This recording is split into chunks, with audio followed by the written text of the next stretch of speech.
Welcome to news అడ్డా. నేను శ్రీ సౌజన్య. ముందుగా headlines. Pawan కోసం కలిసికట్టుగా పనిచేద్దాం, నాదెండ్ల మనోహర్ పిలుపు. మీకు మార్కులు తగ్గితే లోకేష్ కు మార్కులు తగ్గినట్టే, రంపచోడవరంలో చంద్రబాబు.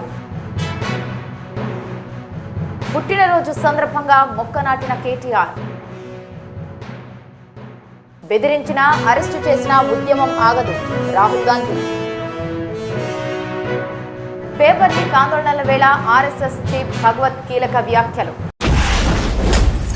ఇక వివరాల్లోకి వెళ్తే, రాబోయే స్థానిక సంస్థల ఎన్నికల్లో విజయం సాధించడమే లక్ష్యంగా జనసేన శ్రేణులు ప్రజా సమస్యలపై నిరంతరం పోరాడాలని, నాయకులు ప్రజలకు అందుబాటులో ఉండాలని ఆ పార్టీ రాజకీయ వ్యవహారాల కమిటీ చైర్మన్ మంత్రి నాదెండ్ల మనోహర్ పిలుపునిచ్చారు. పార్టీలో అంతర్గత విభేదాలకు, గ్రూపు రాజకీయాలకు ఏమాత్రం తావు లేకుండా అందరూ కలిసికట్టుగా పనిచేయాలని స్పష్టం చేశారు. మనమంతా డిప్యూటీ సీఎం పవన్ కళ్యాణ్ నాయకత్వం కోసమే పనిచేస్తున్నాం, వ్యక్తిగత వర్గాలు వద్దు అని శ్రేణులకు దిశానిర్దేశం చేశారు. గత కార్పొరేషన్ ఎన్నికల్లో అనేక ప్రతికూల పరిస్థితులు ఉన్నప్పటికీ జనసేన ధైర్యంగా నిలబడిందని, విజయవాడలోని 39 డివిజన్లలో పోటీ చేసి సుమారు 50,000 ఓట్లు సాధించడమే పార్టీకి ఉన్న క్షేత్రస్థాయి బలానికి నిదర్శనమని అన్నారు. ఆ ఎన్నికల్లో కష్టపడి పనిచేసిన నాయకులు, కార్యకర్తల శ్రమను పార్టీ ఎప్పటికీ మరువదని చెప్పారు. రాబోయే స్థానిక ఎన్నికల్లో పోటీ చేయాలనుకునేవారు కేవలం సింబల్ పైనే ఆధారపడకుండా వ్యక్తిగత విశ్వసనీయతను, ప్రజలతో అనుబంధాన్ని పెంచుకోవాలని సూచించారు. కేవలం కార్లలో తిరుగుతూ పెద్ద ఫ్లెక్సీలు, బ్యానర్లు కట్టినంత మాత్రాన ఓట్లు రావని, సమస్యల పరిష్కారంలో భాగమైనప్పుడే ప్రజలు మద్దతు ఇస్తారని స్పష్టం చేశారు. వినాలని వాళ్ళు కోరుకుంటున్నారు. వాళ్ళు ఏం చెప్తారో మీరు వినండి, వాళ్ళకి ఆ సమయం ఇవ్వండి, వాళ్ళకి ఆ గౌరవం ఇవ్వండి. జనసేన పార్టీ మీకోసం ఉందని ఒక నమ్మకం వాళ్ళలో కల్పించండి. దానికోసమే ఈరోజు వేదిక పైన ఉన్న మా నాయకత్వం, మీ అందరం కూడా మీ దగ్గరికి వచ్చామని పవన్ కళ్యాణ్ గారి ప్రతినిధులు. ప్రభుత్వ పాఠశాలల్లో విద్యార్థులకు మార్కులు తగ్గితే అది విద్యాశాఖ మంత్రి నారా లోకేష్ కు మార్కులు తగ్గినట్లేనని ముఖ్యమంత్రి చంద్రబాబు స్పష్టం చేశారు. లోకేష్ ఏరి కోరి విద్యాశాఖ బాధ్యతలు స్వీకరించారని, విద్యారంగంపై ఆయనకున్న నిబద్ధతకు ఇది నిదర్శనమని అన్నారు. విద్యారంగంలో మార్పు తీసుకురావాలన్న తపనతో ఆయన పనిచేస్తున్నారని, ఇప్పటికే ప్రభుత్వ స్కూళ్లలో కనిపిస్తున్న మార్పులు చూస్తుంటే ఆనందంగా ఉందని చంద్రబాబు వ్యాఖ్యానించారు. అల్లూరి సీతారామరాజు జిల్లా రంపచోడవరంలో నిర్వహించిన మెగా పేరెంట్ టీచర్స్ మీటింగ్ సభలో ఆయన ముఖ్య అతిథిగా పాల్గొని ప్రసంగించారు. ఈ సందర్భంగా సీఎం మాట్లాడుతూ, కొత్త జిల్లా ఏర్పాటయ్యాక తొలిసారి ఇక్కడికి వచ్చాను. ఇవాళ నేను కూడా టీచర్ను అయ్యాను, నేర్చుకోవడానికి విద్యార్థిని అయ్యాను, తల్లిదండ్రులకు చెప్పడానికి మెంటార్గా మారాను అని అన్నారు. పిల్లల భవిష్యత్తు బాధ్యతను తల్లిదండ్రులిద్దరూ తీసుకోవాలని, అప్పుడే వారి భవిష్యత్తు ఉజ్వలంగా ఉంటుందని హితవు పలికారు.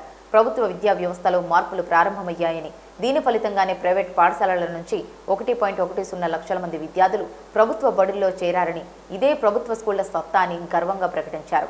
గిరిజన ప్రాంతాల్లోని పిల్లలు మట్టిలో మాణిక్యాలని, వారికి అవకాశాలు కల్పిస్తే అద్భుతాలు సృష్టిస్తారని రాష్ట్రపతి ద్రౌపది ముర్ము జీవితం అందరికీ స్ఫూర్తిదాయకమని కొనియాడారు. అని చెప్పి కూడా నేను మీ అందరికీ తెలియజేస్తున్నా.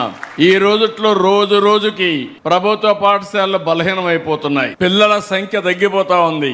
అలాంటిది 2 ఏళ్లలో 1,10,000 మంది ప్రైవేట్ నుంచి మారి గవర్నమెంట్ స్కూల్కి వచ్చారు. నాకు కొన్ని కంప్లైంట్లు కూడా వస్తున్నాయి. మీరు వచ్చేస్తామంటే ప్రైవేట్ స్కూల్స్ టీసీలు ఇవ్వకుండా అడ్డుపడే పరిస్థితికి వచ్చారంటే అది ఈ రోజు ప్రభుత్వ స్కూల్స్ యొక్క సత్తా, సమర్థతని మరొక్కసారి మీ అందరికీ విజ్ఞప్తి చేస్తున్నా.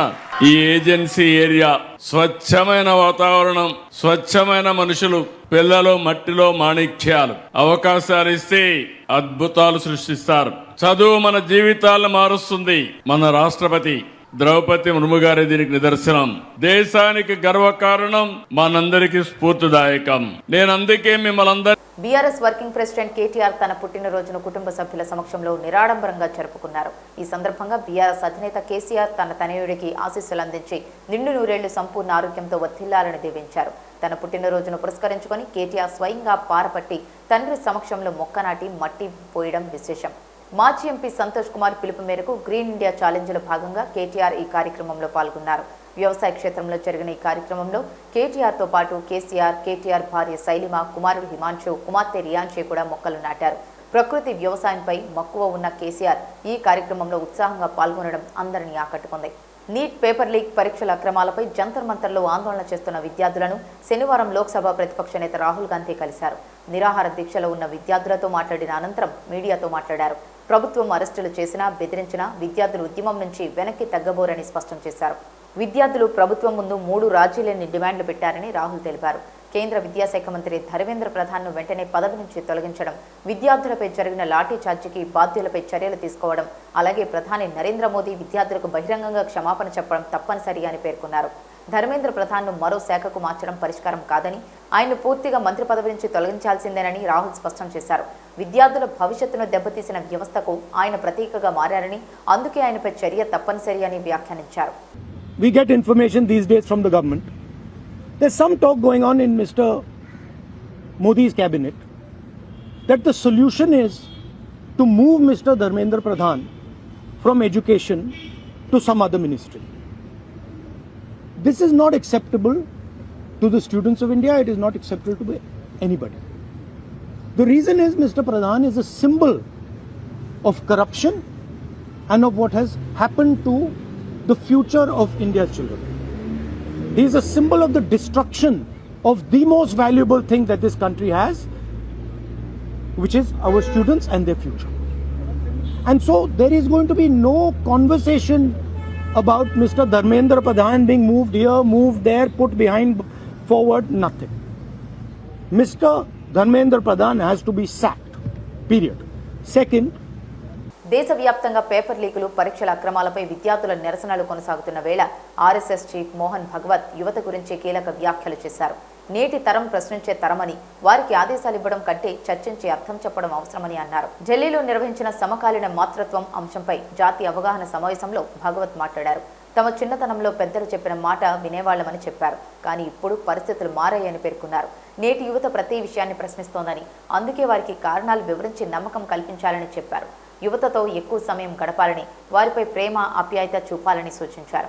డిక్టేషన్ కాదు, డిస్కషన్ కావాలి, ఆదేశాలు కాదు, పరస్పర అంగీకారం ముఖ్యం అంటూ యువతతో సంభాషణే సరైన మార్గమని స్పష్టం చేశారు. अनुभव से ही सब ठीक रहेगा. तो हम अभी ऐसा नहीं है, नई पीढ़ी प्रश्न पूछती है, उनको तर्क बताना पड़ता है. जो सारा भौतिक साधनों से प्रचार का मारा उन पर होता है, उसमें से भूल भुलैया उत्पन्न हो, उनसे उनको बाहर निकालना पड़ता है.